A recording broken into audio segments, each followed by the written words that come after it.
नमस्कार सांग मैंने मोर चैनल को आपण को स्वागत।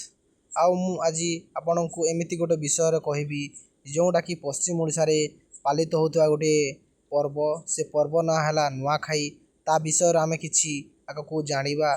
तो आपण को बहुत बहुत धन्यवाद मते एते सपोर्ट देथिबारु आगक भी एमती सपोर्ट दिंतु। आउ मो चैनल को सब्सक्राइब कर रखु।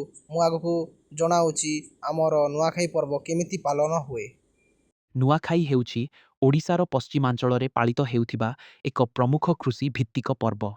ଏହା ନୂଆ ଧାନ ଅମଳର ଖୁସିରେ ପାଳନ କରାଯାଏ। ଏହି ଦିନ ଲୋକମାନେ ନୂଆ ଧାନରୁ ପ୍ରସ୍ତୁତ ବିଭିନ୍ନ ପ୍ରକାରର ପିଠା, ସ୍ପଣା ଓ ଅନ୍ୟାନ୍ୟ ସ୍ୱାଦିଷ୍ଟ ବ୍ୟଞ୍ଜନ ତିଆରି କରନ୍ତି। ଏହି ପର୍ବର ଏକ ବିଶେଷତ୍ୱ ହେଉଛି ନୂଆଖାଇ ଭେଟଘାଟ। ଏହି ଦିନ ଲୋକମାନେ ନୂଆ ପୋଷାକ ପିନ୍ଧି ପରିବାର, ବନ୍ଧୁବାନ୍ଧବ ଓ ପଡ଼ୋଶୀମାନଙ୍କୁ ଭେଟନ୍ତି ଓ ଶୁଭେଚ୍ଛା ଜଣାନ୍ତି। ଏହି ଅବସରରେ ବିଭିନ୍ନ ପ୍ରକାରର ସାଂସ୍କୃତିକ କାର୍ଯ୍ୟକ୍ରମ ମଧ୍ୟ ଆୟୋଜିତ ହୋଇଥାଏ। ନୂଆଖାଇ କେବଳ ଏକ ପର୍ବ ନୁହେଁ, ଏହା ଓଡ଼ିଶାର ସଂସ୍କୃତି ଓ ପରମ୍ପରାର ଏକ ପ୍ରତୀକ। ଏହା ଲୋକମାନଙ୍କ ମଧ୍ୟରେ ଏକତା ଓ ଭାଇଚାରା ବୃଦ୍ଧି କରିବାରେ ସାହାଯ୍ୟ କରେ। ଆଶା କରେ ଆପଣମାନଙ୍କୁ ଏହି ଭିଡ଼ିଓଟି ପସନ୍ଦ ଆସିଥିବ। ଯଦି ପସନ୍ଦ ଆସିଥାଏ ତେବେ ଲାଇକ୍, ସେୟାର ଓ ସବସ୍କ୍ରାଇବ୍ କରିବାକୁ ଭୁଲିବେନି। ଧନ୍ୟବାଦ।